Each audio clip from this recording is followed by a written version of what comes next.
This is the Mixed Martial Arts Beat for the first week of January 2014. Hello again, everyone. I'm Ariel Helwani inside our New York City studio, and of course, a happy and healthy New Year to you. We're going to look back at UFC 168. We're going to look ahead to the UFC's first event in Singapore this weekend, and of course, we'll talk about all the hot topics in the world of mixed martial arts. We have a familiar panel with us here today, of course, from the Sirius XM Fight Club and MMA Fighting.com. He is Luke Thomas. That is Mike CHIAPPETTA of FoxSports.com, and the man with the hat, Chuck Mindenhall of MMA Fighting.com. All right, guys, let's put UFC 168 to bed, but there's a lot to talk about.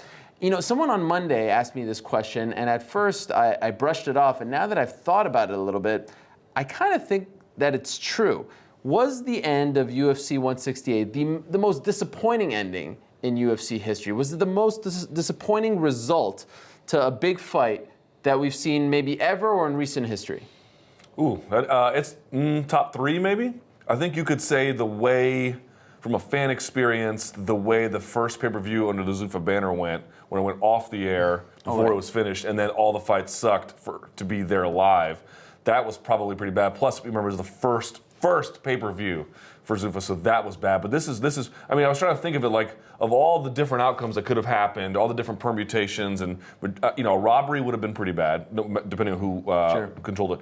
But this was, to me, worse than a loss for either guy, especially for Anderson Silva. Like what? Either guy? Well, in a sense, Weidman won and retained the title. I guess we'll get to a little bit of his, you know, where he stands later. But certainly for Silva, you know, a injury that probably, we don't know, we'll see. I tend to think the medical advice that he'll be back in 9 months is just ridiculous. But presumably not over, but in a bad way. A horrible incident, writhing in agony. His children had to see it. His fans had to see it. We don't know what's going to happen. There was no finality, and this is the point for Weidman. For Weidman, I think it's good that he has a string of contenders ahead of him, because there's a lot of people who still, I think somewhat justifiably, don't really know how good he is. We know he's good. How good? It was an ending that satisfied no one and basically bothered or ruined everybody else. I think I agree with Luke. The sense of finality is the thing that's missing from this, that's most bothersome. I don't really have any question about how good Chris Weidman is. I mean, he didn't beat Anderson Silva in a sense, but he did beat him up, and for me, that's almost good enough, because he knocked him out the first time. Basically, in 2 completed rounds, he dominated both of them, in my opinion, won both on the judges' scorecards for sure. He knocked him down twice. He beat him up on the ground. He beat him positionally on the ground. I think he did everything to prove that he's a better fighter than Anderson Silva. Unfortunately, you don't have that sense of finality in saying, okay, he beat him by this or he beat him by that. It's sort of a fluky injury, although the Weidman camp doesn't look at it that way. In terms of whether this was the worst or most unfortunate ending, back at UFC 11, I know it's a long time ago, but Mark Coleman won the heavyweight tournament because his opponent was injured and could not compete in the final. So if you're sitting there live waiting for the final and there is no final, that's a little bit more unfortunate of an ending. But of course, you know, there's much more attention, much bigger spotlight. So it's really not comparable. I do agree. I think this is probably the worst as far as, you know, a fan experience goes. Just seeing, you know, this legend writhe around in pain and know that this could be the end of his career, and you know, there's really not much more to say than that. What about Kevin Randleman slipping in the back and not even... That's still one of the crazier things. That's great, Kevin Randleman fodder. We didn't even get to see that. Yeah. You know what's... It's strange. I agree with you guys 100%. The finality wasn't there. But in a fight game, it seems like fights can stop suddenly no matter what. It's just that the guy who's delivering the offense hurt himself, which was unique. You know, it's not unique. It happens all the time, but it's something that for the amount of expectation that was on the fight, the amount of you know, intrigue on this fight, and bumping up everything we talked about, bumping up the pay-per-view dollars, everything that goes into it. It sort of landed like a thud and in a squeamish way, you know, for him to go down the way he did. But in terms of actual disappointment, I could go back to other Silva fights and sort of go that direction too. I mean, you could go back to Chael Sonnen 2 against Silva, and to me that was about as disappointing as it gets. A guy who talks, you know, that much trash going into a fight, and he doesn't. I mean, he had a good first round, but he doesn't really compete in the fight. Ultimately, just the way he lost that fight, that to me seemed almost even more disappointing in another way. Disappointment is funny how you can divvy it up. There's a lot of things you can be disappointed by in a fight. I think that the biggest thing is what you guys touched on, which is the finality. Just because, you know, there was a possible trilogy in the looming, there was a lot of things like that could, I'm sure the UFC wouldn't have minded if Silva had redeemed himself a little bit there and, you know, done something in this fight. But the fact that Chris Weidman dominated that first round, it was borderline 10-8 round. When you get into something like that, you know, the trajectory of the fight is already sort of established. You know, to me, it felt like he was controlling the fight. I don't think there's any big doubt to me about that Chris Weidman can beat Anderson Silva. It was just that you wanted to be able to, you wanted to see it play out differently. You wanted there to be that finality. The other part of the unfortunate ending, I think, that maybe is worth bringing up is the fact that it kind of gave some fuel to critics who want to bring up about, again, you know, how violent, how savage the sport is. You know, leg breaks and broken bones happen in every sport, but for some reason, it's just a little piece for them to grab and hold on to. And we saw a lot of that in the day or two after this event of, you know, how savage and how violent and how much it's a sign of, you know, society falling and all this BS stuff. The last time a serious injury like this happened in sports was Kevin Ware, the college basketball player. And you were watching on TV, right? And correct me if I'm wrong, you know, when Kevin Ware got injured, they really quickly moved away from showing him. But then when he was taken out on the stretcher, they did show him briefly, you know, just to tell you, okay, this is where he's headed, he's on the stretcher. I don't believe they showed Anderson leaving on a stretcher, right? No. They kind of, after showing the replay, which they did show several times, kudos for that, if you're interested in seeing it, but it almost felt like he disappeared. Do you have a problem with that? Do you have a problem with not telling us where he is, where he's going, how he looks on the stretcher before signing off? A little bit, because if you think about it, the surgeon who did the operation on his shin was the guy who was there in attendance. It was I don't know if he was the ringside physician, but he was ringside, right? So I'm assuming that once the doctor evaluated him, they were like, to the hospital, right? Sure. Immediately. Which means they probably had an ambulance. I mean, by law, they have to have an ambulance at the ready, but I mean, they really had him at the ready. They told him, okay, we're going to the hospital. They could have told us that on the broadcast, because after the main event was over, they re-aired another fight. Yeah. And then they went back and had Goldie and Rogan. An update. So I don't think that, I think setting up somebody to, do they have to have Silva in the stretcher? I think that's just setting themselves up to be attacked. But could they have provided a verbal response? We can confirm he's at this hospital, he's being operated on immediately. Now, Dana did it at the presser, so maybe that's what they think. But the pressers are well watched, but they're not like the pay-per-view broadcast. And there are a lot of people watching for the first time, you'd assume, so they're curious, like, what does the UFC do now? Where does he go? I'm sure there are a lot of casual fans watching. A guy will get knocked out very violently, and you'll see him twitching. That's the last thing you see on the telecast. It's this guy twitching while they show the celebration, and then, you know, they kind of move on. You're like, what happened to that guy? Is he okay? It's a weird thing that the UFC has done for a long time, and then the guys who are ringside, they finally will update through Twitter, like media or whatever, that, hey, he's finally up, he's on his own. But you have to kind of view it that way, because you don't hear them kind of go backwards and address concern that way. That, in my opinion, is the biggest difference between the way our sport is televised and, say, boxing on HBO or Showtime, because if it was HBO or Showtime, you'd have Kellerman or someone, Brian Kenny on Showtime providing that update. I'm pretty sure of it, but when the promoter is showing it, they want to show the best thing possible. And I think that's a good way to sort of placate the critics. Like I'm saying, these people who came out of the woodwork to rip the sport for this injury, well, at least if the UFC could have showed on the broadcast how responsibly they're handling it, how quickly the doctor's on the scene, how fast they have his leg mobilized and they're taking him off to the hospital and he's going to be operated on within, you know, an hour or two of this injury happening. It would show, you know, the responsibility and all the care that goes into making sure that athletes are, you know, as well taken care of as possible. I actually don't read too much into I know you were kind of concerned about. I don't read too much. I'm not concerned about it at all. But I know that it's something fans think about a lot. You see on message board. Listen, the sport is what it is, and there's going to always be people who rip on it. Yeah. And whatever. I mean, the sport is, when you look at it, it's not always easy to take. I mean, nobody likes seeing that guy injured. So I understand like that immediate response to it. But you know, for us, I think people who watch it it is what it is. I mean, the sport does have, there's violence in the sport. It's people fighting. And I wasn't talking about the violence, just about giving us that kind of final update on him. And I agree. But I'm saying I think that's one way to sort of placate the critics, and by letting them know that there's some people, responsible people. That's not just guys, you know, bar fighting and being left to figure things out for themselves. And there's people who are watching out for their well-being. I just think for the critics, someone in charge of web metrics, when I was over at Bloody Elbow previously, we do it a little bit less in MMA fighting. I would always wait for someone to get a bruise or hematoma or something snatched wrong with their arm, because when you post it, it explodes in traffic. You're rooting for it. I'm not rooting for it, but when it happened, I needed to get my hands on it. So like this guy from Time Magazine, I forget his name, some buffoon, he wrote about how he was just so morally perturbed by the scourge of MMA. Yeah, right. And then was like, but you need to see this video we've embedded on the site. So it's just it's a way to get SEO grabs. Because the thing is, Seth Davis, he was objecting to UFC when just UFC happened. Right. You know what I mean? These critics are going to come out. I personally don't think that the larger impact of the injury, because I had some fans asking about it on my chat, is going to be too negative for the sport. No, I don't. I'm just talking about the way that it's broadcast. But it's a small little detail. The most important thing is that they did get him to the hospital, and that there are people there reporting on it, and they do report on it on the post-fight show and whatnot. People should go to MMA shows or kickboxing shows or any kind of show like that. The medical professionals, it's almost like they're at the start line and a gun's going to go off. When someone gets knocked out, they run to them.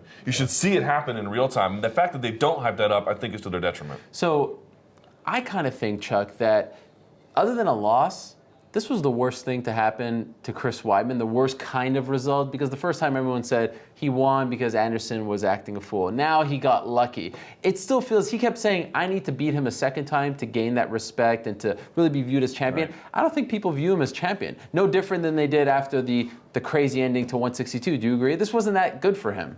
I'd agree, sort of. I mean, I feel like because, like I said, the first round, it wasn't like the first round played out and Silva was really like tamping him and just taking him to school. You know what I mean? It was just the opposite. I felt like Weidman was still doing what Weidman is capable of doing. We were seeing his most dominant self, I think. And the first fight went down the way it did. So in some ways, I'm like, all the evidence points that he was better than Anderson Silva. So in some ways, I'm like, all you got to do is really think about it, and he's done enough to prove, to me at least, that he's better than Anderson Silva on 2 different nights. I'm sure that we'll get in. I know you want to talk to Ray Longwood at some point, but you get into a technique thing. He's checking that kick. It's still part of the game. Sure. These things are they could happen, and that's. But do fans view it that way? They see it on the surface. Oh, Anderson broke his leg. I mean, when I said he was my fighter of the year, it was like I called their mothers, the W word. People are outraged. Did the fans miss the first round of the fight? Yeah, I don't understand how you could watch. If you watch, why both is that? fights, Why aren't they giving him the credit that he is due? Because it's Anderson Silva, the greatest of all time. I don't think it has as much to do with Chris Weidman as it has to do with Anderson. They put so much faith in him over this time. They put. He became known as the greatest of all time. He sort of surpassed Fedor over the course of the years. Mm-hmm. But if he would have knocked him out or submitted him, Anderson Silva could do anything. Really? So but if it was just a normal fight, he beat him in the 3rd round TKO, dominant performance. If he'd beat him, wouldn't be acting If he'd knocked him out, though, it probably would have been more like Chris Weidman's the guy who has Anderson Silva's number. That's what it would be. I don't know if they would fully win, because it's still just Anderson Silva. Even though it is Anderson Silva, it's a guy, but he would beat him twice. There would still be those. Then they would say it's just his age has caught up to him. He's 38 now. He's 38. His age has of course. But now he had a freak injury, so people are like, oh, he won because of the injury. He didn't really win. He won the first time because of the dancing around. I agree with you a little bit. I mean, I went back and forth, and I did the exercise you did, where it's like, okay, let's list all the things that Weidman has done to Silva. It's a pretty damn impressive list. Like, there's no getting around it. But at the same time, what made Anderson Silva great, and partly to a lesser extent Fedor, was their ability to exact offense in the blink of an eye. You could be losing 4 minutes of the round, and then he would take your head off. He had that ability to just whenever he needed to, particularly in later rounds, light someone on fire. And so you have to wonder. They have fought roughly 13 minutes, but they didn't fight 13 minutes consecutively. They fought a broken up, 6 and 7 minute pair roughly. That's not the same as a 4th round fight. So listen, here's the litmus test. Who would you pick to win the 3rd fight between the two? I mean, Weidman all day, but I am sympathetic to people who are like, I want to see how he does against Vitor and Machida, because I think those are real tests. I think that's a very valid thing to say. Okay, well, you know what? He beat Anderson. I'm not too sure about his first knockout. Yeah. The second one, if Anderson survived that first round of barrage, you never know. Maybe that took something out of Weidman. Maybe Anderson would have came back. Okay, fine.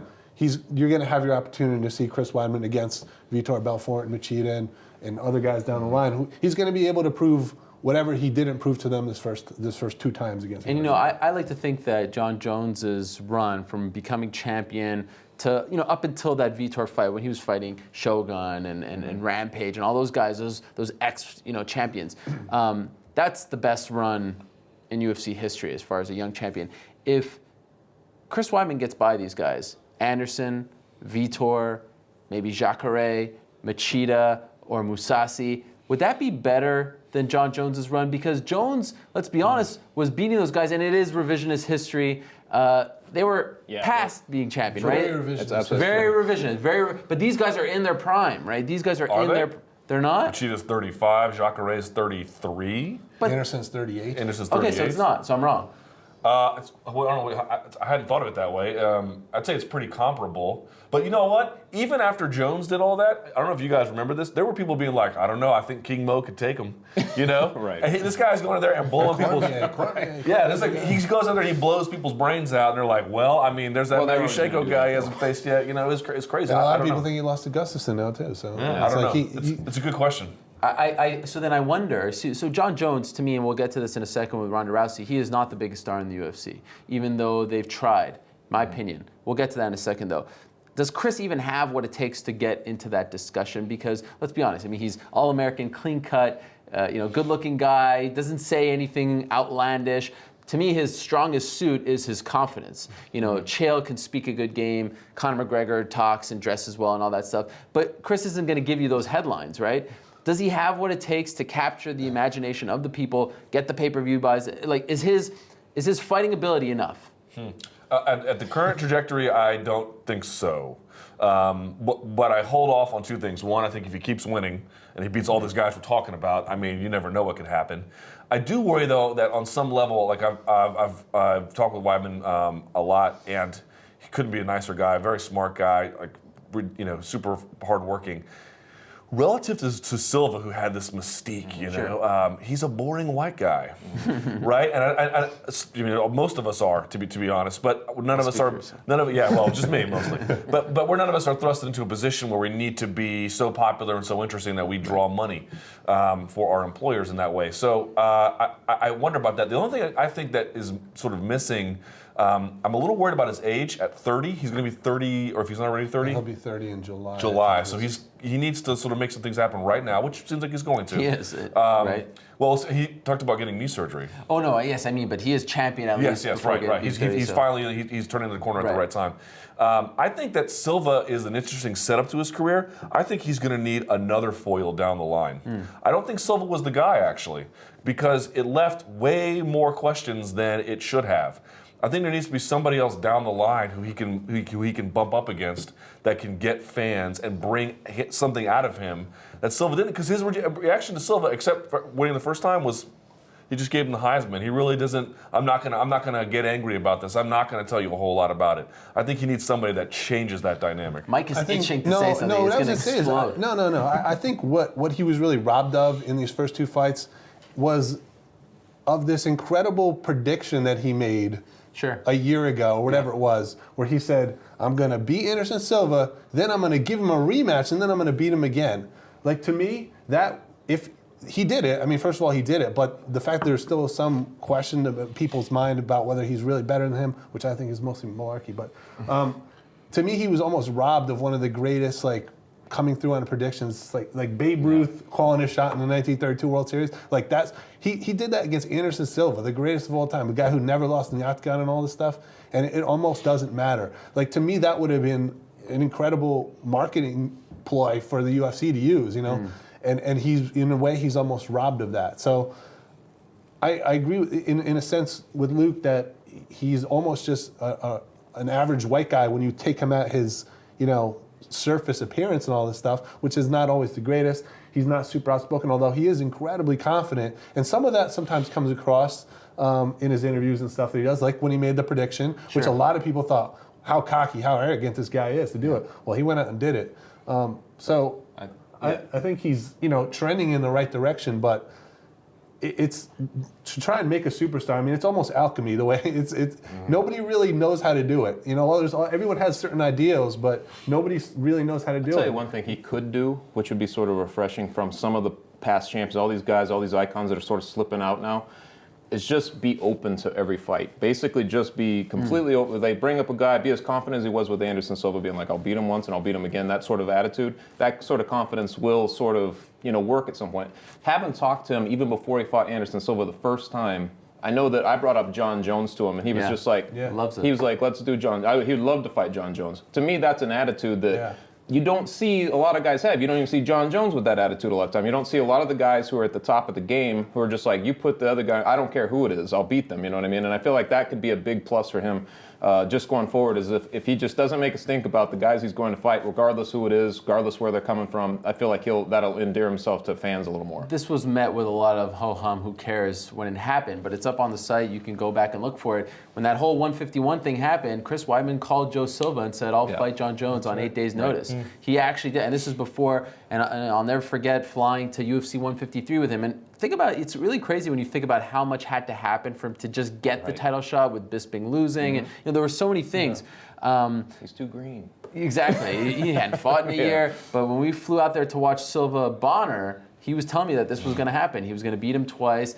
The only thing he got wrong, though, he said the rematch would be at MSG. Right. So he got that one Out wrong. of his control. Yeah, but his control needs to improve there. I kind of feel like they're going to wait and sort of roll the dice, because the calendar runs from January to June to see if they can get legalized in New York. Kind of wait on this one, put on the schedule via pencil or whatever for May or June, and see if you can slide it in there at MSG.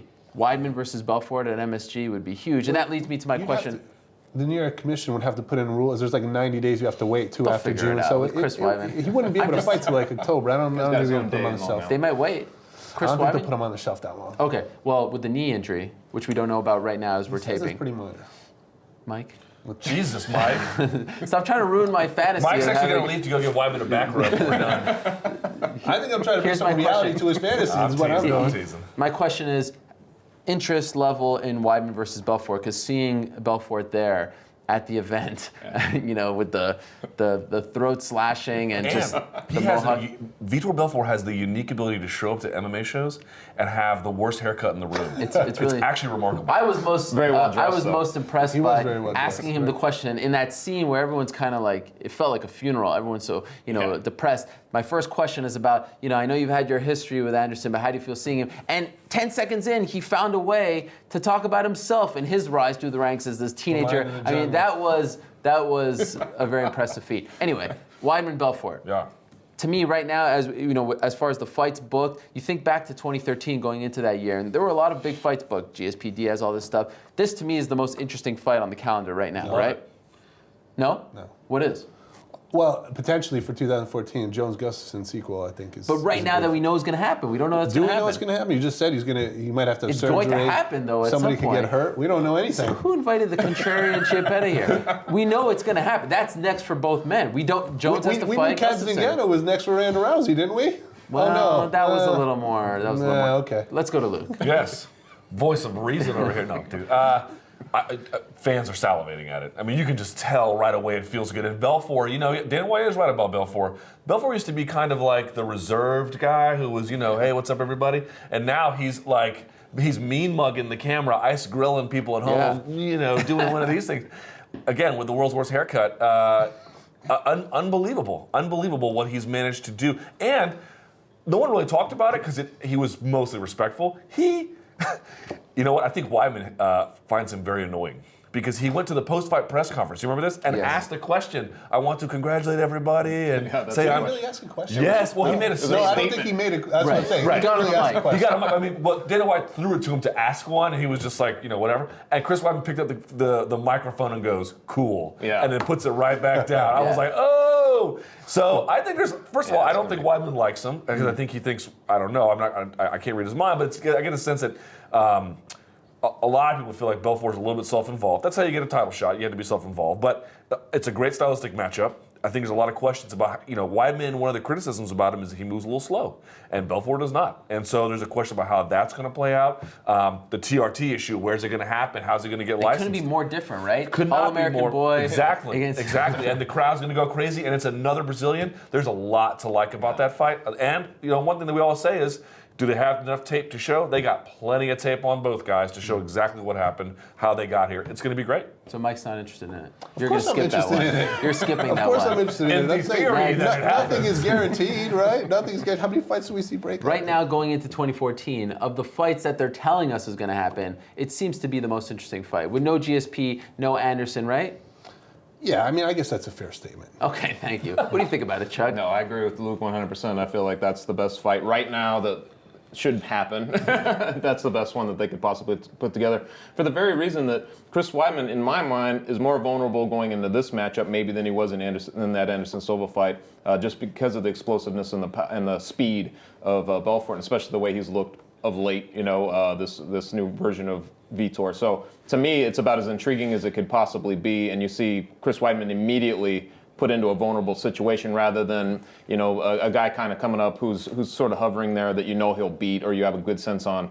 To me, Vitor Belfort could be the champion, by mid-year, and we could be talking. If Anderson Silva for some reason were to start coming back, if you really were, all of a sudden, how weird would that be? Sure. That Vitor Belfort is the champion and it's Anderson Silva trying to get back to him. That would be very bizarre. Well, Anderson is going away at least for this year, Right, you'd yeah. think. But hey, how about that middleweight division? All of a sudden, the division that was so kind of shallow for so long. I mentioned that card in February in Brazil with Machida Musasi and Jacare Carmon. I mean, that's a little tournament right there, and all of a sudden, it's very interesting, and they're lining up those contenders very well. So let's put a bow on this title fight. I just want to go down the line here and ask you guys: do you want to see Anderson back, and do you think he will come back? Yes or no to either? No, I do not want to see him back. I don't think he'll come back. Mike? I do think he'll come back. If he wants to come back, I'd be happy to watch him. I'd prefer, that he calls it a career. He doesn't. This thing, I was going to say he has nothing to prove, but you know what? I hate that term. It's ridiculous. I mean, because most guys get into the sport, it's not about proving things to anybody else. It's always about proving something to yourself. So now he has something to prove. Everyone's saying, oh, if he can't come back, and if he does, he's not going to be the same. He's going to lose a step. He's not going to have the same explosiveness, whatever the case may be. This is something, when he talks about being tired and not having motivation, because I talked to Big Nog before his fight, and he said you could see before the first Weidman fight that he wasn't really motivated. Well, if he ever needed motivation, I mean, he's definitely got it now. That said, I think, there are questions to me now when you watch him fight. I mean, he can't take a punch the way that he used to. For every guy, it goes downhill in time. Weidman knocked him down twice, knocked him out once. We've seen guys like Chael Sonnen stagger him, and other guys as well in the recent past, and shots that he would have eaten in the past. Maybe it's time for him to think about it. I'm sure he will think about it. He'll think both ways, but whatever he wants to do, I mean, he's earned the right to go out on his own terms, whatever they may be. I'd say no, I don't want to see him back. I feel like he's done enough. He lost to Chris Weidman, and that's it. And you're sort of like, well, his legacy would be intact, everything else. But yes, I do believe he will come back. To me, it's one of those things like mentally too. It's not just him sort of breaking down with age and everything else. It's just the mental thing from what happened as well. I can't imagine him coming back and being the exact same, even the version we were seeing here, the exact same, just based on that. So I'd prefer not to see him come back, just to kind of go out, use this as to go off, but I believe he'll have that competitive streak in him to want to make a go of it, to prove, like you were mentioning, prove to himself that he still can. And if Kobe Bryant and Mariano Rivera are any indication, these older guys, when they get injured and we want to, push them aside, that fuels them to get back to where they were. Don't want to go out on a stretcher. Right. Especially if there's a champion in the 185 division that's other than Weidman at some point. Seriously, that would be like something he does not may like look Vitor at. Belfort. Right. You could see at some point there could be a guy at the top, and he could be like, you know what, I think he'd get a shot if he went back. So it depends on the circumstances as well. He mentioned it, what if Vitor wins the title and Anderson starts, chasing him? I mean, what a great storyline that would be, period, if Anderson came back and dominated a fight and got back into the title chase after this. I mean, most people doubt that he could do it. So it would be a storyline to watch in 2014, 15, whatever. He might come back because the guy's been doing amazing things his whole career. I have a buddy whose little brother, who I know very well, he has a titanium rod in his leg for different reasons. He actually had cancer. He beat it, but he has it. You cannot imagine how much it affects his life. Simple stuff. For example, going through the airport, he has to have medical documentation because he can't go through a metal detector. It aches all the time, and he was a football player and a lacrosse player, very athletic kid.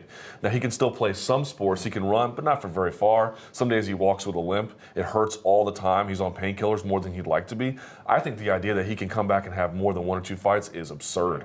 Again, he's proven everybody wrong a million times, and not all breaks are the same, and cancer's different than, I understand all that. I'm no medical doctor, but just seeing what this kid goes through, it's hard for me to believe you can cage fight like that. There is the option to remove the rod too. It takes longer to come back, from what I understand. It seems like they're planning to keep it in, but I think there is that option if that's because I read that for combat sports athletes, it would actually make more sense to remove it. I don't know what he'll eventually, him and his doctors will end up doing, but there is that option. Let's move along to the co-main event on Saturday night. I mentioned that I do believe Ronda Rousey is the biggest star in the UFC now for what she can bring to the table, the amount of media she commands, and just she has that Floyd Mayweather effect now. There are people who just want to see her get her ass kicked. There are some that love her, but no one is indifferent to her. Everyone cares. She gets a response and an emotion out of everyone. And it's funny, we were sitting here on this show wondering, was tough bad, good? I mean, it was good for her because if people hate her, great. Oftentimes the heel sells more than the babyface. I don't know these terms. You know all about them. So what do you think? Is she the biggest star right now? And look, they're making her turn around so quickly. I mean, that is pretty amazing to come back in 8 weeks against maybe her toughest foe. Yeah, we'll get to Sara McMann in a second as well. But is she the biggest star with no GSP, no Anderson Silva, Ronda Rousey, biggest star in the UFC? Are we also including no Kane? No. No, I know he's on the shelf. I know. No, include him. I think she's bigger. I don't know that she's bigger than Kane yet. The co-main event, I had people who were at my house who were watching the fight for the first time. They'd never even seen MMA before. Some relatives from overseas, and they actually thought the Silva Weidman fight was like, obviously they didn't like the ending. They were there. I mean, you should have seen them watching the co-main event, enraptured by it. And there definitely is something to the idea that in the absence of these 2 major stars, she is clearly in the discussion. I have a hard time believing, though, that as wide as her appeal is, it's and her first pay-per-view did better pay-per-view buys than folks realize, sub 500, but that's pretty good. And Velasquez's last one at 166 didn't do that great. I'm still not of the belief that a guy you can take internationally and has already done really well domestically because he appeals to a wide swath of different ethnicities is less than her. I could be wrong, and we'll see how that Sara McMann pay-per-view does. We'll see if she fights Alexis Davis down the line. She's certainly in the discussion. Oh no, she's in the discussion. I'm not sure she's number 1 yet. Above John Jones? Sorry? Well, the last thing I'd say is because I think a lot of that hype that was around the co-main event was spillover from the main event, was spillover from all the also buoyed by Tough. But what I'm saying is make her the main event, remove Silva Weidman, and we get a better sense of where she actually is. I think she is the biggest star in terms of the media she can draw, by far. We see people who come to interview her, to magazines, newspapers, daily newspapers that don't normally have any interest in MMA whatsoever, unless some local is fighting that's on this big card. But I'm talking about big newspaper, Los Angeles Times and things like that. She's just sort of a phenomenon. I had friends that were texting me during the fight, and they told me that they ordered it to see her fight. They were interested in Ronda Rousey. I mean, some of them who saw The Ultimate Fighter, and some of them who just saw her on SportsCenter, things like that, other sports shows or other news programs. So there's certainly an interest about her. She's a phenomenon. The thing is going to be long term to see, does she keep converting all those eyeballs that she's getting into pay-per-view buys? That's the difficult part. And part of that is dependent upon who the opponent's going to be. Sure. It's great to be the heel, but what kind of heel is she going to be against Sara McMann? I mean, they don't have any sort of beef, and there's only a short amount of time to build any heat anyways. So that's up to the UFC to tell that story, right, about the 2 Olympians. Right, and that's the story. It has nothing to do with her being, a bad girl or bad reputation, Ronda Rousey. But it was pretty amazing being in that arena when she walked in. I mean, it was really, really sort of an electric feeling, even more so maybe than the main event. Just the fans were just over the top crazy for that fight, and even her walk-in, like you said, I mean, the boos were really resounding. At the end, though, how deafening were those boos? I couldn't, from press row, I could not even hear what she was saying at all. Like, I was checking Twitter for people. Yeah, you could not hear. The boos were that deafening in there. It's a pretty amazing thing, honestly, and I agree that probably Cain Velasquez ahead of John Jones because of the heavyweight merit as well. Like, just people gravitate towards heavyweights more so, and plus the ethnicity, you know, sort of transcendence going outside of that. But Ronda Rousey, I always have to go off the small gauge of these coveted casual people that we always talk about, like these casual interests. And I hear people talk about her that don't follow the sport at all. I hear people mentioning her to me, you know, that sort of thing, and that always tells me that she's a transcendent star in another way. You know what I mean? So I think that right now, I don't know if it'll transfer 100% to pay-per-views for reasons that you mentioned. I don't know if they can, you know, if people will care if it's Alexis Davis as much as they did against Miesha Tate, those type of things. But right now, in terms of just stardom, I think that she probably is right there. Are you surprised that they're giving her McMann off the bat? Because a lot of people thought McMann was the one who could really give her a tough test, but only fought once in the UFC. True. And once since July of 2012. She's been very much inactive. I feel like it's almost more of, we were wondering, like, what are they going to do for UFC 170? Who are the people going to fill in these gaps? It was almost like there was a necessity there to say, like, we need, you know, if she's able to do it, we should put her and have a title fight in February on that card, which could use it.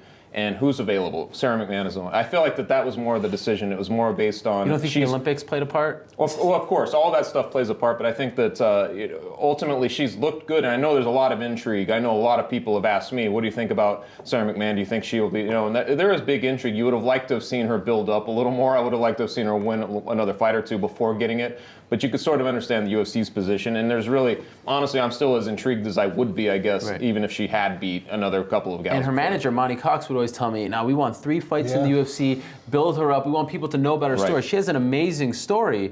They're not getting that, but she says she's ready. And she made me into a believer on Monday because she said, I'm not just a fighter who goes in there for 8-week training camp. I'm an Olympic athlete. I've been doing this my entire life. I'm ready for this, even if I've been inactive.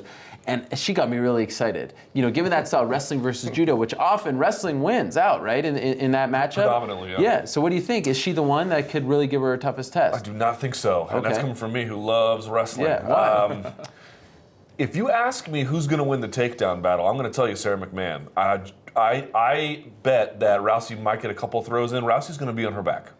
McMann is going to be able to hit ankle picks and John Smith low singles all day on her. In fact, there was I'm going to keep talking about it so people watch it. You need to go see the BJJ Scout video. Have you seen this video? You tweeted about it, You right? got to see it, man. This guy is, I don't know if it's a guy or a team of guys or girls, who even geniuses of breaking down her game, and showed in judo that the ankle pick and the Marote guard, the double leg, which is now banned in judo, she had a lot of trouble with. I think Sara McMann's going to have her way with her when a takedown comes. I have some reason to believe from folks who have trained with her in the past that there's an issue with her submission defense. And even off her back, well, I was a little surprised that Rousey didn't finish with the triangle against Tate. I was a little surprised by that. I think Rousey, her ability to hit arm bars from every position and her hips move like lightning is going to be a nightmare for Sara. Too early for Sara? Way too early. Because the thing is, if you've ever seen her in person, she is a horse. Jacked, I mean, my God, she is, and her credentials are second to none, man. And you know she works hard. She trains with Marcelo Garcia and then TriStar. You know, she trains with bad, or I don't know if she was a TriStar, but she trains with bad. She has trained with TriStar in the okay. past, So you know what I'm saying? She gets all the preparation she needs, but there's still everyone has to develop. Everyone needs time to get better, and I just think it's too much too soon. Yeah, I mean, like you said, I heard the same thing as you in the past, that we want Sara to fight at least 2 or 3 times in the octagon before she gets to Ronda, to have the cage experience, to have the experience of facing different styles and other women at the top level. And now it's like bump her up to this main event spot for the title right away. I mean, it certainly would be more fair even to her to wait, you know, but as Dana White says, I mean, the window is this small. Who knows if she'll ever get back? I mean, it's possible she could lose to someone else and never get. So it's hard to put someone down for taking this opportunity when it comes. Sure, I would have liked to have seen it, you know, a year away from now when she had the chance to fight a couple more people. Like Luke, though, I believe it's the same thing. I think she'll be able to put Ronda on her back, but Ronda is tremendous from the bottom.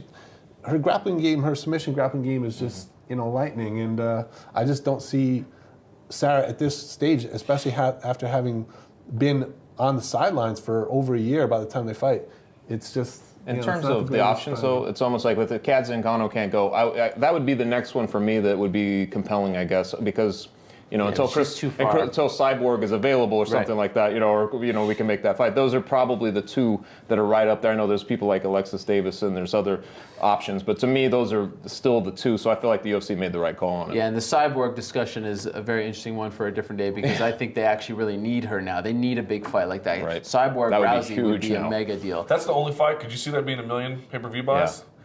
I don't know about $1 million, but boy, it's not and crazy. Bad Blood. It's Yes. already there. Yeah. They had a really good co-main event. Yeah, it's not crazy to think that. No, I wouldn't be surprised if they do revisit that idea come 2014 because they could use someone like Cyborg with all these fights, disappearing with the big names disappearing. I think they could really use her. Let's end on this, guys. This weekend, of course, the UFC makes its debut in Singapore, and it's its first event in obviously on the Fight Pass digital network outlet, if you will, off on UFC.tv. What's your early take on Fight Pass? It's a 2-month free trial for Canada, the US, of course, New Zealand, Australia, a lot of events there. Not quite as comprehensive right now as they were saying it will be, but of course, I'm assuming that will happen maybe after the free trial period. And then putting on these, 12 or so free events, starting with this one, Tarek Saffiedine. What's your take on it right now? A lot to like about it. If you open it up and play with it a little bit, there's some cool features about it. Fighters fights. You can select like, why Chael Sonnen likes a fight. Seeing old intros is kind of cool. And you can sort of go full card. I want to see this fight. Whatever. There's a lot to like. There's a lot to dislike too. I think the only thing that really stands out for me is I know it's going to get better. I know it's going to eventually, I'm sure they're going to work out a deal with Apple and Roku and everything else. Important. Right? And the truth is, no one really knows where TV and video are going to meet in the middle. I just got Google Chromecast, and it's a cool service, but it only has a few third-party apps you can use on it. So everyone's still trying to figure out how to navigate the space, and I think that's what this is about. The only thing is the project seems a little rushed to me. It's really cool, and they got a lot of stuff done, but it seems like you launch this and you don't have any deal with Apple. Like you launched, you know what I mean? Like how did you not get that done in time? Because I think they had an idea about it and it developed, and by the time they wanted to go public with it and they needed it, it just wasn't done yet. So I think they'll finish it, but I think what they've put out to the public is a very, very much in its beta stage. And the good news is, at least you can watch the show on Saturday. Is that good news? Well, Tarek Saffiedine, I'm very interested to see how he does. He performed so well at the beginning of last year. And Katsunori Kakuno. And Kawajiri finally making his UFC debut. Your thoughts on it? Do you think this will be a success? By the way, it's $9.99 come March 1st. Yeah, I've not been able to watch it yet. After the You're boycotting it? After the event weekend, took a couple of days off, so I haven't been able to watch it yet. So I can't really weigh in too much about what's there and not there, except for what I have seen. Some of the complaints people have written online and talked about, and it seems like some of the things that they told us that was going to be there during the press conference to announce it are not there. And so that's turned off more than a few people, it seems. But you know what? That was the UFC's chance to put their first, their best foot forward, right? It's first impressions kind of thing. And obviously, some people were not totally impressed by it, and maybe they lost some customers. But I think when you talk about the entirety of the UFC library and the Strikeforce library and these live events that are going to be on, I think $9.99 is a pretty reasonable price to pay. But if not, the market always speaks, and the market's going to dictate whether this is popular or not, whether it was worthwhile or not, and the UFC will have to adjust as always. Final word? Well, I like the fact that you can have everything consolidated, all these fights from other promotions too that they've sort of absorbed over the years that you can actually reference now as a writer. You can go back and watch any of these fights. True. And to me, that's like a resource. You can do this. And I got tired of going to the Russian sites and trying to find those fights. You don't do that.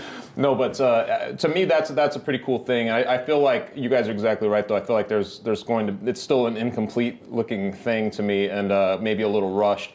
I would think at some point it's going to improve, and I don't know yet. I don't know what the differences would be in terms of these videos from Singapore or whatever these things are going to be. But I mean, it's a cool thing. Honestly, I've thought about that. For $9.99, and if you were buying those fights anyway, some of those fights to go back for 99 cents or whatever they were selling them for $9.99 to have that whole resource available. To me, it's not really that big of a deal, especially with the fights coming into. Yeah, we should mention $9.99 a month. Right, a month. Not right. just $9.99 one shot. And hopefully, come March 1st, the rest of the world can see it, because March 8th, to me, is the big unveiling of this, with that Gustafsson fight being available. If Europe can't watch this come March 8th, that would be Devastating. That would be devastating for a lot of those fans. All right, that does it for us. Of course, drop us a note in the comment section below. Let us know what you thought of anything we talked about on today's show. And the good news is we are back next week. MMA Beat coming out strong in 2014. How about that? Yeah. Gates. Except for some over here. CHIAPPETTA. For Luke,